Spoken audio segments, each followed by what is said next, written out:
કચ્છના ભચાઉ નજીક નોંધાયો ભૂકંપનો આંચકો।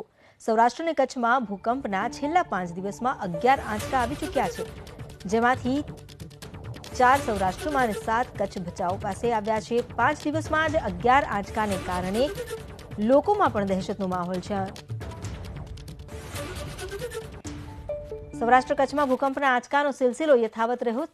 આજે વહેલી સવારે 6:07 કચ્છના ભચાઉની આસપાસ 2ની તીવ્રતાનો ભૂકંપનો આંચકો અનુભવાયો।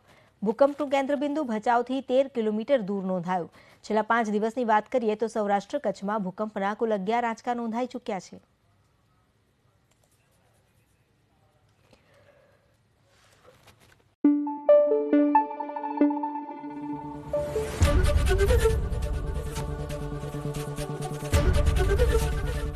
एबीपी अस्मिता, गुजरातनी अस्मिता।